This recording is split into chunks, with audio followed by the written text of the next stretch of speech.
అనంతపురం జిల్లా తాడిపత్రి ప్రాంతంలో చల్లా కుటుంబానికి ఒక ప్రత్యేకత ఉంది. కాంటినెంటల్ కాఫీ ఒక సంస్థను ఏర్పాటు చేసి వేలాది మందికి అక్కడ ఎస్పెషల్లీ చల్లా కుటుంబం అంటే తాడిపత్రి ప్రాంతమే కాదు, జిల్లా వ్యాప్తంగా రాష్ట్ర వ్యాప్తంగా కూడా ఒక ప్రత్యేకత ఉంది.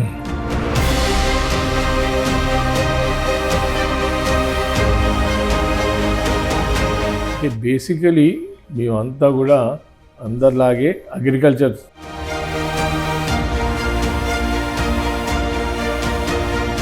మా నాన్నతో నేను నేర్చుకున్నది, మా నాన్నగారి వల్ల చాలా నేర్చుకున్నాం. మేము ఒకటే అనుకుంటాం, పైనుంచి ఎప్పుడు దీవిస్తూనే ఉంటాడు ఆయన. First non multinational company in the country for export చేసింది మేమే.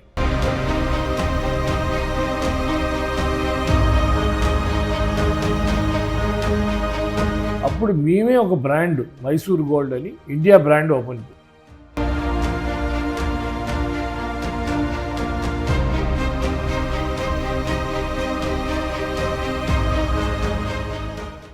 అనంతపురం జిల్లా తాడిపత్రి ప్రాంతంలో చల్లా కుటుంబానికి ఒక ప్రత్యేకత ఉంది.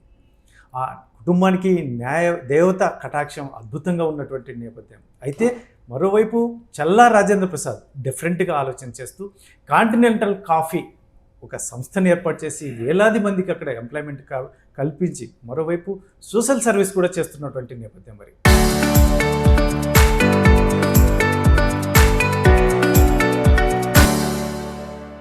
మనతో పాటు ఈరోజు కాంటినెంటల్ కాఫీ అధినేత చల్లా రాజేంద్ర ప్రసాద్ గారు ఉన్నారు. ఏం చెప్తారు అసలు సోషల్ సర్వీస్ కావచ్చు, లాంటి ఇక్కడి ప్రాంత పరిస్థితులు కావచ్చు, గతంలో ఏం చూశారు, ఎందుకు ఆ రకంగా ముందుకు వెళ్తున్నారు, తదితర అంశాలతో మనతో మాట్లాడడానికి చల్లా రాజేంద్ర ప్రసాద్ గారు ఉన్నారు. ఆయనతో మరిన్ని విషయాలు అడిగి తెలుసుకునే ప్రయత్నం చేద్దాం. సార్ నమస్తే. సార్ నమస్తే. సార్ ఏంటి సార్ మీరు చల్లా రాజేంద్ర ప్రసాద్, ఎస్పెషల్లీ చల్లా కుటుంబం అంటే తాడిపత్రి ప్రాంతమే కాదు, జిల్లా వ్యాప్తంగా రాష్ట్ర వ్యాప్తంగా కూడా ఒక ప్రత్యేకత ఉంది. ఏంటి సార్ ఆ ప్రత్యేకత ఏంటి? అందులోనూ ముఖ్యంగా న్యాయదేవత కటాక్షం మీకు పుష్కలంగా మీ కుటుంబానికి ఉన్నట్టుగా తెలుస్తుంది. కాకపోతే మీరు డిఫరెంట్ స్టైల్లో మీరు బిజినెస్ సైడ్ వెళ్ళడం ఏంటి అసలు? అంటే బేసికలీ మేమంతా కూడా అందరిలాగే అగ్రికల్చర్ బేస్. మా తాతగారు చల్లా వెంకటకొండపు తాతగారు చల్లవారిపల్లి తాడిపత్రి డిస్ట్రిక్టు, మేము అనంతపూర్ డిస్ట్రిక్ట్లో ఉన్నాం. మా అమ్మ ఏమో ఉరవకొండ దగ్గర ఉన్న రాకెట్ల నుంచి వస్తారు. మా తాత పుల్లప్ప తాత గారు వారు ముత్తులూరి పుల్లప్ప, వారు పెద్ద భూస్వామి. మా ఈ ఇద్దరు both my father and mother both come from Anantapur. So మా వెంకటకొండప్ప తాత గారికి 4 కొడుకులు. ఆయనకు ఆ రోజుల్లోనే ఎడ్యుకేషన్ అనేది చాలా ఇంపార్టెంట్ అని వారు సంకల్పించేవారు. సో మా పెద్దనాన్న ఆయన వాళ్ళ బ్రదర్స్లో ఎల్డెస్ట్ పర్సన్ చల్లా సుబ్బరాయుడు గారు 50s, 60s వారుని సిఏ చదివించారు. ఎక్కడ? బాంబేలో సిఏ చదివి ఆయన సెకండ్ పర్సన్ ఈజ్ మా నాన్నగారు చల్లాకొండయ్య గారు. వారు లాయరు. ఆ రోజుల్లో మెడ్రాస్ స్టేట్ ఉండేది, మెడ్రాస్లోనే చదువుకున్నారు. ప్రాక్టీస్ కూడా ఇనిషియల్గా అక్కడే ప్రాక్టీస్ చేశారు. మూడో బాబాయ్ నరసింహులు గారు, వారు బీకామ్ వరకు చదువుకున్నారు. ఆ రోజు డిగ్రీ చదవటం కూడా చాలా గొప్పగా ఉండేది. 4వ బాబాయ్ నారాయణ బాబాయ్ చిన్న ఆయన కూడా లాయరే, వారు కూడా మా నాన్న దగ్గర ప్రాక్టీస్ చేశారు. అలా మా ఈ స్ఫూర్తి చదవటం, ఎడ్యుకేషన్ అనేది మా తాతగారి నుంచి వచ్చింది. అది అందరూ most of the families are like that. So మా పెద్దనాన్న ఈ was in politics from the beginning. వారు నిక్కచ్చిగా ఎవరన్నా ఉన్నారు ఆంధ్రప్రదేశ్లో అంటే చల్లా సుబ్బరాయుడు గారు. ఆయన ఎంత సింపుల్ పర్సనాలిటీ అంటే ఆయన ఎప్పుడు కూడా వారి సొంతంగా ఏమీ కూడా లేదు, అంతా కూడా మా నాన్నే వెనకుండి. వాళ్ళిద్దరు brothers understanding was so good. మా నాన్న ఏమంటే అంత ఫ్యామిలీ, మేమంతా ఒకప్పుడు అందరూ జాయింట్ ఫ్యామిలీగా ఉండేవాళ్ళం, అందరూ మాతోనే ఉండేవారు. పెద్దనాన్న పిల్లలు, బాబాయ్ పిల్లలు, everybody used to be in the same house. So we all group collectively. అలా వెన్ వీ స్టార్టెడ్, నేను రైట్ ఫ్రమ్ ద బిగినింగ్, నేను ఐఎమ్ ద ఎల్డర్ సన్. మా నాన్నకు 5 మంది పిల్లలు సంతానం, నాకు 2 ఎల్డర్ సిస్టర్స్, 2 యంగర్ బ్రదర్స్ ఉన్నారు. నా స్ఫూర్తి ఇంజనీరింగ్ చేయాలి అనేది ఎలా వచ్చిందంటే, మా నాన్నగారికి చాలా ప్రాక్టీస్ ఉండేది యాజ్ ఎ లాయర్. ఆయనకి 14 జూనియర్స్ ఉండేవారు. వారు first he was the income tax standing council lawyer. మన స్టేట్ ఆఫ్ ఆంధ్రప్రదేశ్, నాన్నగారు స్టేట్ ఆఫ్ ఆంధ్రప్రదేశ్ ఫామ్ అయినప్పటి నుంచి హైకోర్టు జడ్జి 68లో అయితే అన్నేళ్ళు వారు ఈ వాజ్ స్టాండింగ్ కౌన్సిల్. అండ్ అదే కాకుండా ఇక్కడ మనవన్నీ ఫ్యాక్షన్ రిటర్న్ డిస్ట్రిక్ట్. సో పెద్దనాన్నగారు పాలిటిక్స్లో ఉన్నారు. సో ఆ క్రిమినల్ లా కూడా చాలా బ్రహ్మాండంగా నా నాన్నకి ప్రాక్టీస్ ఉండేది. అదే కాకుండా ఇంకొకటి డివిజన్ ఏంటంటే, నాన్న was a corporate lawyer for many companies in ఆ రోజుల్లో. మనం ఆంధ్రప్రదేశ్లే కాకుండా కోయంబత్తూరు దగ్గర నుంచి చాలా మంది క్లయింట్స్ ఉండేవారు. ఆ సందర్భంలో ఒక జీడి నాయుడు గారని వన్ ఆఫ్ నాన్నస్ clients, he used to come. సంవత్సరానికి వారు ఒకసారి వచ్చేవారు. వారు వచ్చేటప్పుడు చదువుకోవాల. జీడి నాయుడు గారు ఈ was one of the biggest industrialist in south India ఆ రోజుల్లో. వారు చదువుకోకపోయినా కానీ వారు స్ట్రీట్ చిల్డ్రన్ని, ఏమీ చదువుకోలేని పిల్లల్ని తీసుకొచ్చి ఐటీఐలు లాగా ట్రైన్ చేసి ఆ రోజుల్లో, ఇమాజిన్. సో వారితో నేను 7th క్లాస్లో ఉన్నప్పుడు I used to interact with him. మా నాన్న ఎవరింటికి వచ్చినా ఫస్ట్ అందరినీ కల్పిస్తారు. అండ్ నేను being the eldest son, so first always I used to be the one who used to be talking to him. So వారితో మాట్లాడుతున్నప్పుడు నేను ఎప్పుడూ అనుకునేనమ్మా, అయితే మెకానికల్ ఇంజనీర్ అవ్వాలి అనేది అప్పుడు స్కూల్లోనే ఆలోచించా. ఎందుకో అర్థం కాల. గాడ్స్ గ్రేస్, గుడ్ స్టూడెంట్ని ఎప్పుడు కూడా. సో మేము ఎప్పుడు హైదరాబాద్లోనే అంతా చదివింది, ఇదంతా కూడా ఎవ్రీథింగ్ ఇన్ హైదరాబాద్. ఆయన భయం ఏంటంటే, డబ్బులు వస్తే అన్ని ఇండస్ట్రీలు, ఆయన పెద్ద పెద్ద ఇండస్ట్రీస్కి అన్నిటికీ అడ్వైజర్గా ఉండి ఆయన పిల్లల్ని చూసేవాడు, ఏం చేస్తారు ఏంటని. ఆయనకి ఆ భయం ఉండేది. ఆ భయంతో నేను నాన్న 2 విషయాలు నీకు ఐ ప్రామిస్ యూ 2 థింగ్స్. ఒకటి, నేను డ్రింక్ అనేది ముట్టను నా లైఫ్లో. I never touch alcohol. Then another thing, ఆయన used to always hate is లంచాలు అనేది. లంచాలు ఇవ్వనన్నా. ఈ 2 విషయాలు నేను ఇవ్వను. అందుకనే దేవుడి వల్ల అలా మొదలుపెట్టాం, అలానే కంటిన్యూ అవుతాం. అదే ఇప్పటికి కూడా చెప్తారు మీరు, కాంటినెంటల్ కాఫీ తరపున ఏదైనా వర్క్ జరగాలన్నా ఒక కాఫీ ఇస్తాం తప్ప అంతే, మాత్రం భోజనం పెడతాం. కాంపౌండ్ లో కూడా ఎంటర్ కాదు. ఎవరైనా సరే దేవుడు he's been kind to me. మా మీద ఎన్ని వందలాది కోట్లకి ట్యాక్సులు వేసింటారు unnecessary. We all fought, we won. In fact ఇవంతా చూసి నా కొడుకు ఇంజనీర్ కాకుండా లాయర్ అయ్యాడు. So is the one who is driving force now today. So అలా మేము స్టార్ట్ చేసాం. మా సంకల్పం ఇంకోటి ఏంటంటే, ఇప్పుడు కూడా నేను చిన్నప్పటి నుంచి చూసింది, మేము ట్రావెల్ చాలా చేసామండి. ఒకటి ఏంటంటే, మన country always I felt, and that's which is true, is the richest country in the world. కానీ మనకు చేసే రాంగ్ థింగ్స్తో మనం ఎప్పుడు పువర్గానే మనం ప్రొజెక్ట్ అవుతాం. ఇప్పుడిప్పుడే ప్రపంచానికి తెలుస్తూ ఉంది ఇండియా ఎంత పెద్ద కంట్రీ, ఎంత మంచి కంట్రీ, ఎంత వాల్యూస్ ఉన్న కంట్రీ అని. ఆ రోజుల్లో ఏమనుకున్నానంటే, నేను ఫస్ట్ నా ప్యాకింగ్ యూనిట్ తర్వాత ఒక సిక్ యూనిట్ తీసుకున్నాను. ఆ యూనిట్ ఇండియాలోనే ఒకటే ఉండేది ఆ రోజుల్లో. ఇప్పుడైతే 2-3 వచ్చేసాయి. స్పెషల్ ట్యూబ్స్ తయారు చేస్తాం. ఇన్ఫ్యాక్ట్ ఆ కంపెనీ ఈరోజు కూడా రన్ చేస్తాను. One of my school classmates, he runs the company. Sick and industry మీరు స్టిల్ అది కూడా తీసుకొని రన్ చేస్తాం. ఒక 30 మంది ఫ్యామిలీస్ ఉన్నారు, వాళ్ళ కోసమే రన్ చేస్తాం. That also is doing well. అలా ఈ 2 చేశాక 3వది ఆలోచిస్తూ ఉన్నప్పుడు, నేను ఏదైనా వాల్యూ యాడెడ్ ప్రోడక్ట్స్ తయారు చేయాలి, మన కంట్రీ రా మెటీరియల్స్ ఎక్స్పోర్ట్ చేయకూడదు అనే సంకల్పంతో స్టడీ చేస్తే నాకు కాఫీ అనేది కనిపించింది. కాఫీ రా మెటీరియల్ 75% ఇండియాలో ఆ రోజుల్లో 1.5 టన్నులు పండించేవారు. ఆ 1.5 టన్నుల్లో ఆల్ రా మెటీరియల్ అమ్మేవారు. సో నేను రా మెటీరియల్ అమ్మకూడదు, ఇన్స్టెంట్ కాఫీ తయారు చేసి అమ్మాలి అంటే అప్పుడు ఆ రోజుల్లో ఇద్దరే ఇన్స్టెంట్ కాఫీ మల్టీనేషనల్ కంపెనీస్ ఉండేవి. కానీ మన ప్రాబ్లం కానికి ఏంటంటే we had a licence raj ఆ రోజుల్లో. సో దాదాపు 12 ఏళ్ళు లైసెన్స్ రాలను, అది ఎక్స్పోర్ట్ చేయడానికి కూడా లైసెన్స్ రాలే. అయినా కానీ నాకు చాలా మంది మినిస్టర్లు, ఇంకా వెంకటరావు గారు industries minister, central industries minister, ఆయన నాకు పర్సనల్గా పరిచయం అయినా నేను ఎవరిని అలా అడగను. నేను ఏదన్నా అడిగితే మా దేవుణ్ణి అడుగుకుంటాను. I will never ask a favour for anybody else.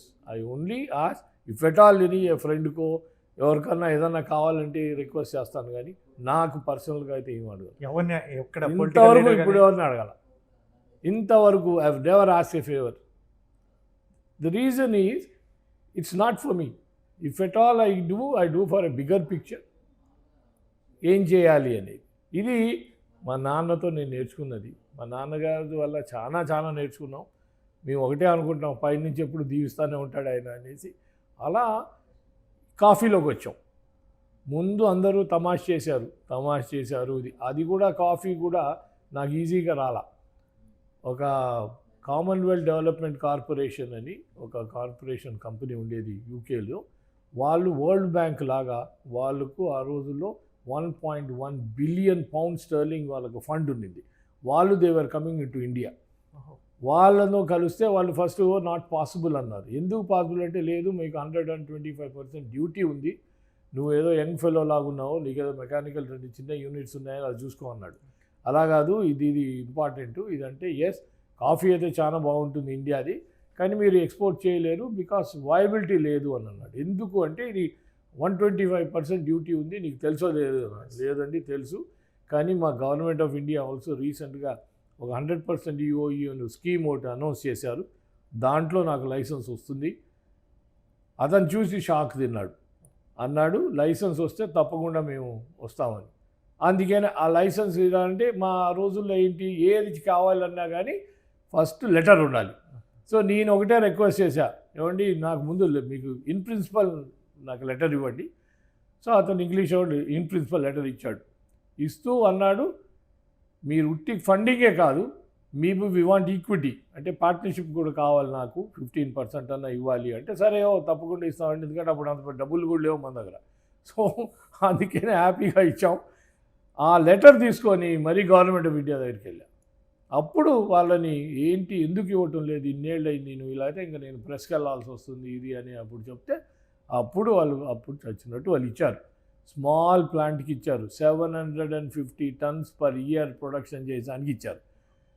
అలాంటిది అక్కడి నుంచి మొదలై చూస్తే ఏమైంది, మేము అప్లై చేసినప్పుడు అప్పుడు యూరో లేదు, డోయిష్ మార్క్ అని మేమంతా జర్మన్ ఎక్విప్మెంట్ ఉండింది. ఆ మార్కు ₹3 ఉండింది. నాకు లైసెన్స్ వచ్చాడు ₹8 అయిపోయింది, హైక్ అయిపోయింది. అయితే అయిపోయింది, మరి వయబిలిటీ రాలా.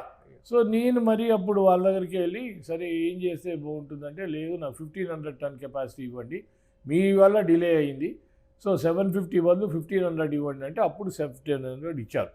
1500 ఇస్తే అది first project in the country fund by CDC is Commonwealth development corporation UK.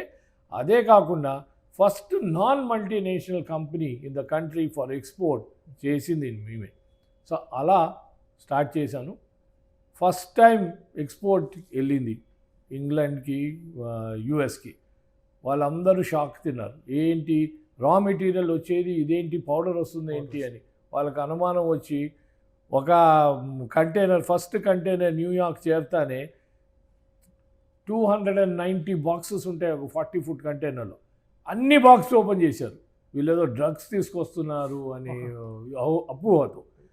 అన్నీ ఓపెన్ చేస్తే ఏమి లేవు, డ్రగ్స్ ఏముంటాయి, కాఫీ కదా. సో ఫైనల్గా అదే ఇంకా అప్పటి నుంచి ఇంతవరకు మాకు ఎప్పుడు ప్రాబ్లం రాలా. అలానే మేము ఎక్స్పాన్షన్ చేసుకుంటూ పోయాం.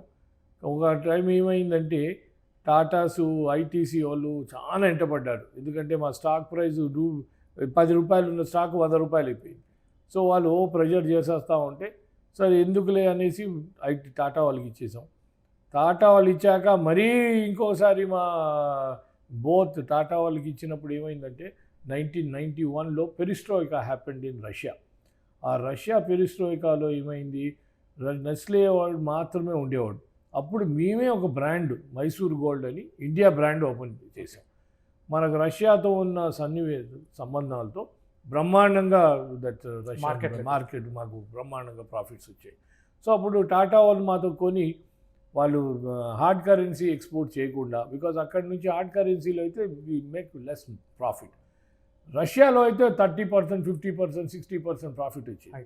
సో అందుకనే వాళ్ళు ఇక్కడ మానేసి అయితే అప్పుడు ఎవరితో అయితే నేను ఇంగ్లీష్ వాళ్ళు ఈ అమెరికన్స్తో వాళ్ళతో వాళ్ళు మా ప్రోడక్ట్ లాంచ్ చేస్తారో వాళ్ళే వచ్చి, ప్రసాద్ మేము 2000 టన్నులు మార్కెట్ చేసాము, ఇండియా నుంచి మరి కాఫీ రావట్లేదు, మరి ఇంకోటి పెడదాం అన్నారు. నేను ఎక్కడ పెడతామా బాబు అంటే, మీరు లేదు తప్పకుండా పెట్టాల్సిందే అని అంటే, అప్పుడు నేను అన్నాను ఓకే అలా అయితే మీరు కూడా మాతో పాటు, డబ్బు కోసం కాదు, అంతవరకు డబ్బు లేదు మా దగ్గర, ఫస్ట్ టైం కొన్ని కోట్లు చూసామంటే ఏషియన్ కాఫీ పుణ్యమా అని. అప్పుడు మనం అమ్మిన దానికి కొన్ని కోట్లు వచ్చాయి. సో దాంతో కాంటినెంటల్ కాఫీ పెట్టాం. మీ సక్సెస్ని మీ ఫాదర్ ఏ స్టేజ్లో చూశారు సార్? మా నాన్న అన్నీ చూశారు. మా 95 వరకు నాన్నగారు ఉన్నారు. 94, 95లో 95 ఏమైందంటే నేను లండన్లో ఫ్యాక్టరీ పెట్టాను. ఆ ఫ్యాక్టరీ ఇక్కడ సక్సెస్ దుగ్గిరాల సక్సెస్ అయ్యాక ఏషియన్ కాఫీ చూశారు, లండన్లో చూశారు. లండన్ ఫ్యాక్టరీకి ఇనాగరేషన్ కోసం వెళ్ళా. అప్పుడు నాన్నకు ఒంట్లో అంత బాగలేదు. సో నాన్న ఏంటి లేరా పిల్లలు తీసుకొని వెళ్ళు, ఏం పర్వాలేదు నేను బాగున్నాను అన్నాను. సో అక్కడికి వెళ్ళా. అన్ఫార్చునేట్ నా బ్యాడ్ లక్ ఏమిటంటే అక్కడికి వెళ్ళాక అక్కడ నుంచి నాకు బ్రెజిల్ నుంచి కాల్ వచ్చింది. ఆ రోజుల్లో నేను 6-7 months a year to travel all over the world. So సడన్గా అక్కడి నుంచి ఫోన్ వచ్చింది. సో నేను నాన్నకు మళ్ళీ లండన్ నుంచి ఫోన్ చేశాను, నాన్న ఎలా ఉన్నావు, నేను వచ్చానా అంటే, లేదురా నువ్వు సగం రోజు డిస్టెన్స్లో ఉన్నావు, బ్రెజిల్ కూడా వెళ్ళేసి వచ్చేసి అటు నుంచి అటే వెళ్ళా. బ్రెజిల్లో వెళ్ళి 2 daysలో పని అయిపోయి రిటర్న్ వస్తామంటే అక్కడి నుంచి మరి న్యూయార్క్ నుంచి నాకు ఫోన్ వచ్చింది, న్యూయార్క్ రమ్మన్నారు. సరే నేను ఇంకా న్యూయార్క్ వెళ్ళా.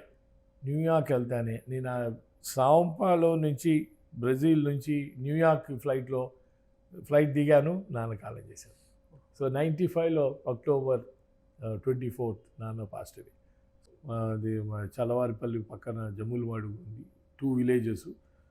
ఇప్పుడు మేము సంవత్సరానికి ఒకసారైనా వెళ్ళేవాళ్ళం. అప్పుడు వెళ్తాం, ఇప్పుడు వెళ్తాం. Any first opportunity we go. ఆ ప్రాంతంలో కూడా మీరు డెవలప్, అక్కడ ప్రాంత ప్రజలు కానీ ఏదైనా వాళ్ళకి ఇబ్బందులు ఉన్నప్పుడు అది మా అదృష్టం. ఏమంటే మేము ఎడ్యుకేషన్కి ఎక్కువ వి డోంట్ గివ్ ఇంపార్టెన్స్. మేము క్రమశిక్షణ, ట్రైనింగ్ మాకు నేర్పించిన ఇన్స్టెంట్ కాఫీ నేర్పించిన అతను ఒక స్విజ్ అతను నేను 80sలో నేను బ్రెజిల్లో కలిశాను. సో వారి ప్లానింగ్ కూడా అలానే ఉండేది. ఎడ్యుకేషన్ కంటే ఎక్కువ మేము దుగ్గిరాల్లో ఫ్యాక్టరీ, గుంటూరు డిస్ట్రిక్ట్లో ఫ్యాక్టరీ పెట్టినప్పుడు కూడా లోకల్ పీపుల్కి ఉద్యోగాలు ఇవ్వాలి అని మేము ఏ ఫ్యాక్టరీ పెట్టినా చిన్న ఊర్లలోనే పెడతాం. ఎందుకు? Because village people require more jobs అనే సంకల్పంతో అక్కడ పెడుతున్నప్పుడు లోకల్గా మాకు ఎప్పుడు మనుషులు దొరికేవాళ్ళు కాదు. ఎందుకు? They are so many other reasons.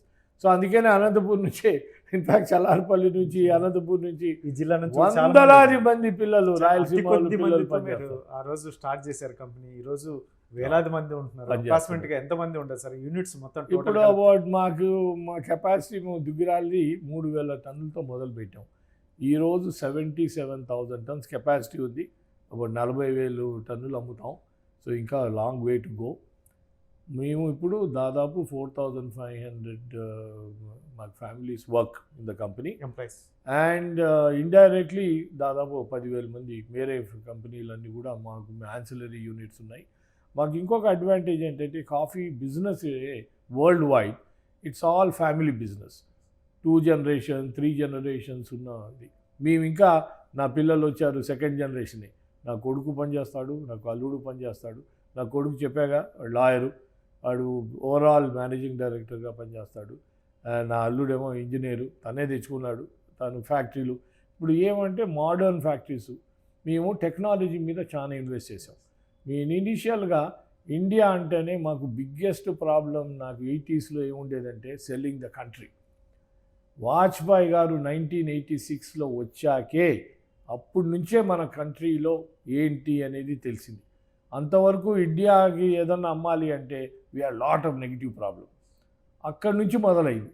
అలా అంచునంచున ఇప్పుడైతే సరే మోదీ గారు దయ అది కూడా ఒక అందరూ ఉంది కూడా. సార్. మీ మీద కాంటినెంటల్ కాఫీ అంటే చాలా బ్రాండ్, కాకపోతే మనకి ఇక్కడ దొరకదు కానీ విదేశాల్లో దొరుకుతుంది, అవును. అసలు ఇక్కడ తయారవుతుంది అనేది కూడా బాగా యా, చర్చ అది ఉన్నది. అందుకనే ఏం చేసామంటే మేము ఎర్లియర్ 97లో ఒకసారి చేసాం.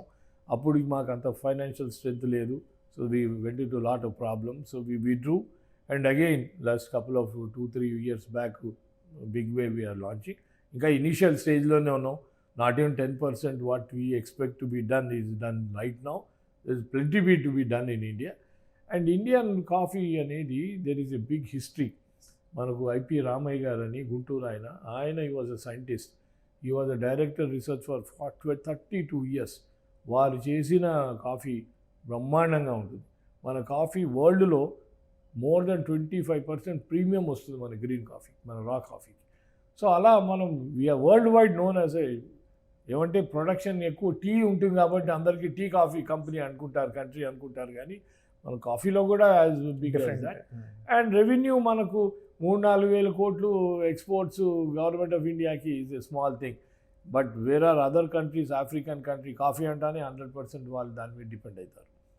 అలా మేము ఇంపోర్ట్ చేస్తాం, లాట్ ఆఫ్ కాఫీ మేము ఇంపోర్ట్ చేస్తాం. టోటల్ ఇప్పుడు ఎన్ని ఉన్నాయి సార్ ఇన్ని దేశాల్లో? మాకు ఇప్పుడు మ్యానుఫ్యాక్చరింగ్ అనేది స్విట్జర్లాండ్లో ఒకటి, వియట్నాంలో ఒకటి, ఆంధ్రప్రదేశ్లో 2 స్టేట్స్లో, గుంటూరులో ఒకటి, తిరుపతి డిస్టిక్లో ఒకటి పెట్టాం. అక్కడ చాలా పెద్ద ఫ్యాక్టరీ పెట్టాం. పని చేసేవాళ్ళు దొరుకుతున్నారు. మేము దుగ్గిరాల్లో ఫ్యాక్టరీలో 50 మంది కావాలంటే 500 మంది లైన్లు ఉండేవారు, వెయిట్ చేసేవాళ్ళు. ఎంపీలు, మినిస్టర్లు, ఐఏఎస్ అందరు ఫోన్లు మా వాళ్ళని అనేవాళ్ళు. ఇప్పుడు అట్లా కాదు. ఇప్పుడు నిజంగా కూడా 100 మంది కావాలంటే 10 మంది దొరుకుతున్నారు. అలా అయిపోయాం. అందుకే నేను ఏం చేసామంటే మా Duggirala first factory which we built in 1993లో కట్టిన 94లో ప్రొడక్షన్కి వచ్చిన కంపెనీ కూడా ఇప్పుడు ఆటోమేషన్ చేసేసాం. ఏం చేయగలుగుతాం, చాయిస్ లేదు. డిపెండ్స్ ఆన్ టెక్నికల్ గానే డిపెండ్ అవుతాం.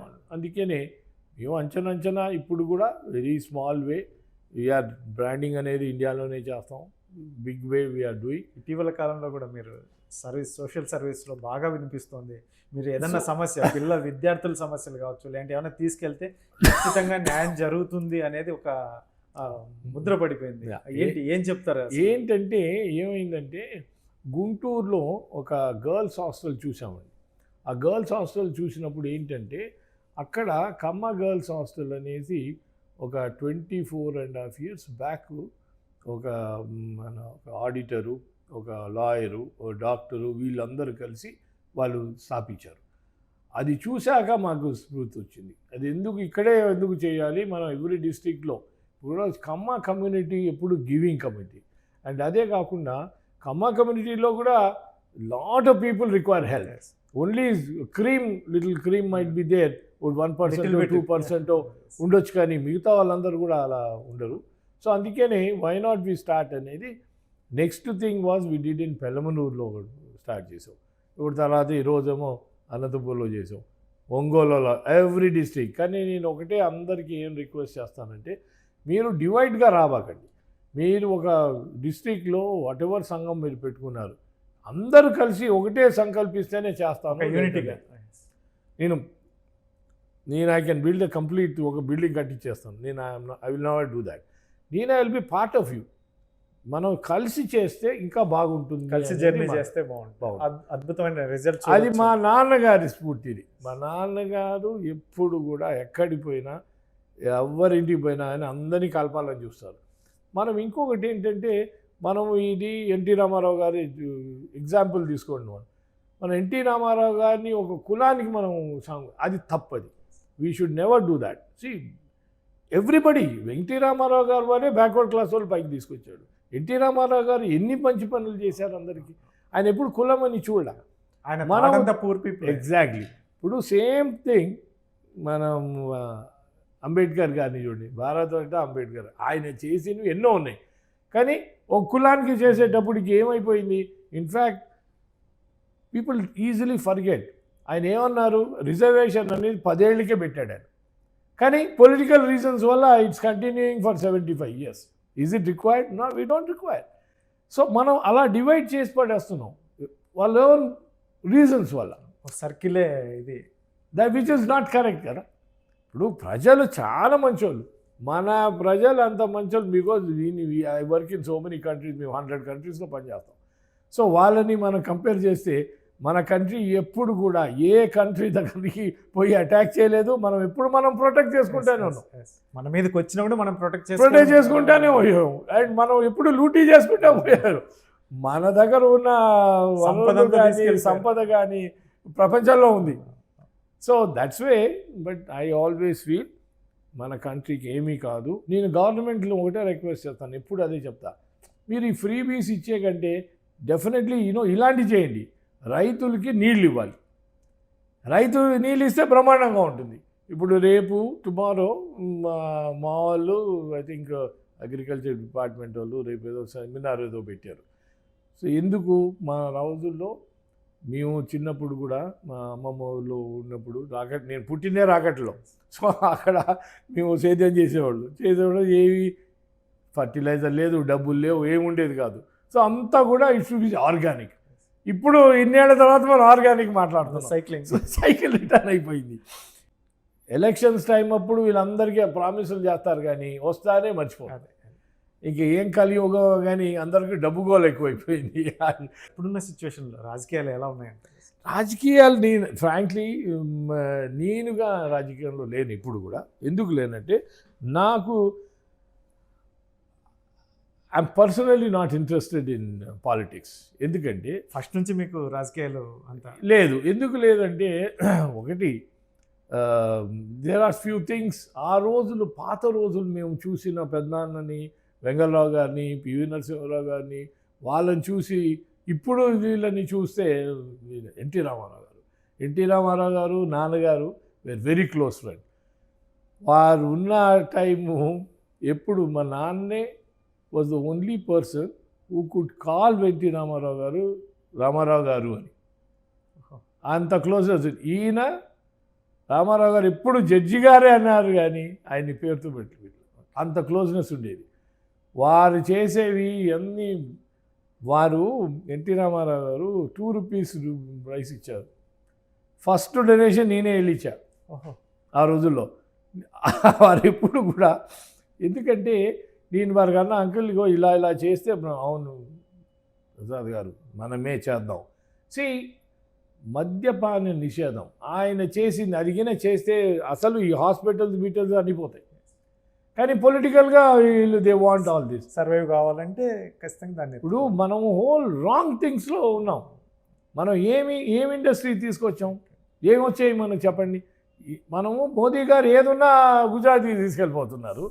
మనం ఉన్న మన ఎంటర్ప్రినర్స్కి there are so many industries, there is a possibility. మనం ఆ సబ్సిడీస్ ఆపేస్తాం, ఇది చేయము, ఇండస్ట్రీస్ ఎంకరేజ్ చేయము. ఇండస్ట్రీస్ అప్పుడు కూడా మాలాగే there are so many products in the world.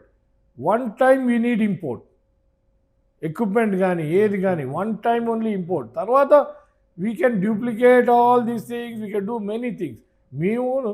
First మేము ఏషియన్ కాఫీ 1989-90లో పెట్టినప్పుడు అంతా 100% ఇంపోర్టెడ్. తర్వాత ఏషియన్ కాఫీ తర్వాత కాంటినెంటల్ పెట్టాం. కాంటినెంటల్ పెట్టాక ఏమైంది, we imported only 30%. 75-30%. This 70% we manufactured in India. Everybody is the same. నాకంటే మంచి కంపెనీలు ఉన్నాయి స్మాల్ వే వితౌట్ పాప వాళ్ళకి ఇంకా చాలా. మేమన్నా పబ్లిక్ కంపెనీ కాబట్టి కొంచెం రికగ్నిషన్ ఉంది. గుజరాత్లో కానీ ఇది మెయిన్ ఈజ్ మీడియం స్కేల్ వాళ్ళే. వాళ్ళు that's way they give the appointment. Employment ఎంత జనరేషన్ వస్తుంది. మనకు బిగ్గెస్ట్ కోస్టల్ లైన్ ఉంది. మనం ఊరికే కబుర్లు చెప్తున్నాం కానీ ఒక ఇండస్ట్రీ ఎక్కడ వచ్చింది. ప్రభుత్వాల నుంచి కావాల్సిన సపోర్ట్ కావాలి అంతే. మనం ఎప్పుడు it is requirement, but it is not giving any food. No, after some time ఇప్పుడు ఏఐ వచ్చింది. ఏఐ వస్తే మరి ఐటీ వాళ్ళకి అందుకు ఉద్యోగాలు పోతాయి అంటున్నారు. God only knows. కానీ అదే ఒక మ్యానుఫ్యాక్చరింగ్ ఉందనుకోండి, permanent and there been there everything can be manufactured here. So మనం వీ షుడ్ బి. ఇప్పుడు ఇజ్రాయెల్ ఉంది, మేము ఇజ్రాయెల్తో చాలా పని చేస్తాం. మాకు ఇజ్రాయెల్కి మేము చాలా కాఫీ కూడా అమ్ముతాం. వాళ్ళు ఇజ్రాయెల్ వాళ్ళు మాతో ఎంత ఫ్రెండ్షిప్ అంటే వాళ్ళు ఉన్న ఫ్యాక్టరీ మూసేశారు, కంప్లీట్గా మూసేశారు. 100% ఆఫ్ రిక్వైర్మెంట్ అంతా మాతోనే కొంటారు. అంత రిలేషన్షిప్ ఉంది. ఇజ్రాయెల్ వాళ్ళు ఎప్పుడప్పుడు వస్తూ ఉంటారు మా దగ్గరికి. వచ్చినప్పుడు అనుకుంటారు ఆ కృష్ణా వాటర్ని చూసి అబ్బా ఇలాంటిది ఒక్కటి వస్తే అంతా బ్రహ్మాండంగా చేసుకోవచ్చు. మనకేమో నీళ్ళు ఉంటాయి, మనం ఏమీ చేయవు. పొలిటికల్ వీళ్ళు ఉండాలి మన దగ్గర పొలిటికల్. సార్ ఫైనల్గా ఇప్పుడు సిచ్యువేషన్లో జనరేషన్ ఎలా ఉంది అంటే కొంచెం చిన్న చిన్న వాటికే డిస్టర్బ్ అయిపోతున్నారు, పెద్ద పెద్ద నిర్ణయాలు తీసేసుకుంటున్నారు. ఏం చేయాలంటారు సార్? ఎందుకంటే ఇప్పుడున్న సిచ్యువేషన్లో ఆ ఫ్యామిలీస్ కావచ్చు ఇలాంటి చాలామంది డిపెండ్స్ అయి ఉంటారు. మంచి చదువులు చదివిన తర్వాత కూడా డిస్టర్బ్ అయిపోయి ఒక లైఫ్ థ్రెట్ ఆన్ చేసుకుంటున్నటువంటి సిచ్యువేషన్ చూస్తున్నాం. మీరు ఎందుకంటే ఆ స్థాయి నుంచి వచ్చారు, మీరు యంగ్స్టర్గా ఫైట్ చేశారు. మాకేంటంటే this is again is very important. మాకు నేర్పించిన గురువులు కానీ ఇది కానీ my wife is into something call pranic healing అని ఒక మా మాస్టర్ చోవాకోక్సి ఉండేవారు. వారు సింపుల్గా చెప్పేవారు, చాలా simple things. Spirituality and materialism అంటే డబ్బు దేవుడు, they are like 2 wings of a bird. Bird ఎగరాలంటే రెండు ఉండాలి. So spirituality is also important. So మాకు ఆ ఇది ఉంది. అందుకనే పిల్లలకి ఇప్పుడు సాయిబాబా పుట్టుబడి సాయిబాబా వాళ్ళు స్కూల్స్ రన్ చేస్తారు, ఆర్ఎస్ఎస్ వాళ్ళు రన్ చేస్తారు. సో వీళ్ళందరిది కూడా దీస్ ఆర్ ద ఫౌండేషన్. మనం అది మిస్ అవుతున్నాం. ఇప్పుడు మనం ఏం చేస్తున్నాం, వెస్ట్రన్ కల్చర్ కాపీ చేసుకుంటూ పోతున్నాం. అది రైట్ ఫ్రమ్ ద బిగినింగ్. ఇప్పుడు మనదంతా వాళ్ళు తీసుకుంటున్నారు, అక్కడ సంస్కృతి నేర్చుకుంటున్నారు, అన్నీ కూడా వాళ్ళు దే ఆర్ ఫాలోయింగ్. ఇప్పుడు హరే కృష్ణ హరే రామ వాళ్ళు చూడండి ఎక్కడెక్కడ అనుకుంటున్నాం, అద్భుతంగా చేస్తున్నాం చిన్న వయసు నుంచి. ఎగ్జాక్ట్లీ. సో అది ఇన్కల్కేట్ చేయాలి, కానీ మెల్లగా వస్తుంది. ఏం లేదు, it's only matter of time. Everything like a circle will all come back. ఏం లేదు, చిల్డ్రన్ని ఇప్పుడు ఫ్యామిలీస్ ఏమైంది, కాంపిటీషన్ ఎక్కువైపోయింది, అన్హెల్తీ కాంపిటీషన్ చాలా. అది అవసరం ఉండకూడదు. ఎందుకు వాళ్ళని ఎంత ప్రెషర్ చేస్తున్నారు. ఇంకోటి సెల్ ఫోన్లని ఇది కానీ అది ఇవన్నీ కూడా కొంతవరకే రిక్వైర్మెంట్. ఇప్పుడు అదే కాదు కదా, అక్కడ రిస్ట్రిక్ట్ చేయాలి. Thank you sir, thank you సమయాన్ని మాకు కేటాయించి. థ్యాంక్స్ అలాడి. మొత్తం మీద అయితే మాత్రం ఇక్కడ చల్లా కుటుంబం తాడిపత్రి ప్రాంతమే కాకుండా మొత్తం రాష్ట్ర వ్యాప్తంగా కూడా ఒక బ్రాండ్గా ఏర్పడినటువంటి నేపథ్యంలో ముఖ్యంగా తన తండ్రి గారు చల్లా రాజేంద్ర ప్రసాద్ గారు తండ్రి గారు న్యాయవాద వృత్తిలో ఉన్న సమయంలో మాత్రం తన కొడుకు చల్లా రాజేంద్ర ప్రసాద్ కూడా ఆ వృత్తిలోనే కొనసాగాలని అనుకున్న సమయంలో తను డిఫరెంట్గా, ఎందుకంటే ఒక బిజినెస్ వైపు వెళ్ళాలనే ఆలోచన ఈరోజు వేలాది మందికి ఎంప్లాయ్మెంట్ కల్పిస్తున్నటువంటి నేపథ్యం. ముఖ్యంగా విదేశాల్లో సైతం మన బ్రాండ్ ఏదైతే కాంటినెంటల్ కాఫీని అక్కడి వారికి కూడా రుచి చూపించినటువంటి పరిస్థితి. ఇటువంటి సిచ్యువేషన్లోనే, ఎందుకంటే ఒకవైపు ఇప్పుడున్న జనరేషన్ అయితే మాత్రం అటువంటి ఫైట్ చేస్తేనే ఏదైనా కూడా మనం సాధించాలంటే మాత్రం ఖచ్చితంగా డబ్బు ఒకటే కాదు, మెంటల్ పీస్ కూడా అవసరం. ఇటువంటి సిచ్యువేషన్లోనే ఒక డివోషనల్గా ఒక భక్తి మార్గంలోనే ఉంటూనే ఇటువైపు ఏదైతే ఉందో తను సాధించాలని అనుకున్నది మాత్రం సాధించాలి అంటే మాత్రం వీటన్నింటినీ ప్యారలల్గా వెళ్తేనే సాధించగలమని చల్లా రాజేంద్ర ప్రసాద్ చెప్తూనే, మరోవైపు ముఖ్యంగా ఏదైతే ఉందో రాజకీయాలంటే పెద్దగా ఇష్టం లేదు, మొదటి నుంచి నాకు ఇష్టం లేదు. అందులో వీరు చేస్తున్నటువంటి వీరు ఫాలో అవుతున్నారు మొదటి నుంచి. ఎక్కడ సింగిల్ ఎంపీ కూడా ఏదైతే ఉందో పన్నులు చేయించుకోవడానికి ఇచ్చేటటువంటి దాన్ని లంచం కింద ఎక్కడ వీరు మా వర్డ్ కూడా మాట్లాడము అని చెప్తున్నాడు. మా పనులు చేయించుకోవాలంటే మంచి కాఫీ ఇచ్చి మా పనులు చేయించుకుంటామే తప్ప అది ఎన్ని రోజులైనా వెయిట్ చేస్తాం, మేము ఒక మంచి వాతావరణంలోనే పనులు చేయించుకుంటాము అని చెప్పి చల్లా రాజేంద్ర ప్రసాద్ గారు చెప్తున్నటువంటి పరిస్థితి. Over to studio.